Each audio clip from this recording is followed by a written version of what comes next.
অনুসারী কত, এক নজরে দেখে নেওয়া যাক। ১-০ তমা মির্জা ৩-৫ লাখ। বাংলাদেশি চলচ্চিত্রে তমা মির্জা এখন বেশ জনপ্রিয় ও গ্রহণযোগ্য একজন চিত্রনায়িকা। তার অভিনীত সুরঙ্গ ও দাগি সুপারহিট তকমা পায়। এমনকি ছবিতে তার অভিনয় প্রশংসিত হয়।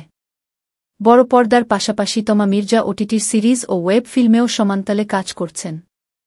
গেল বছর কলকাতার জনপ্রিয় সঙ্গীতশিল্পী অঞ্জন দত্তের পরিচালনায় ২ বন্ধু সিরিজেও কাজ করেছেন। গেল ঈদুল আজহায় চরকিতে মুক্তি পায় ওয়েব ফিল্ম আমলনামা। গেল ১.৫ দশকে ২০টির বেশি চলচ্চিত্রে অভিনয় করেছেন তিনি। সিনেমায় অভিনয়ের জন্য অর্জন করেছেন জাতীয় চলচ্চিত্র পুরস্কারও। কয়েক বছর ধরে ওটিটি ও চলচ্চিত্রে তার ব্যস্ততা বেড়েছে। একটা সময় ফেসবুকে বেশ সরব ছিলেন এই নায়িকা, তার পেজে অনুসারীর সংখ্যা ছিল ২-৫ লাখের মতো।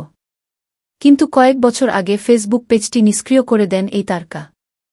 ভক্ত শুভাকাঙ্ক্ষীদের সঙ্গে তার যোগাযোগের সহজ মাধ্যম ফেসবুক আইডি, যেখানে তার অনুসারীর সংখ্যা ৩.৫ লাখ।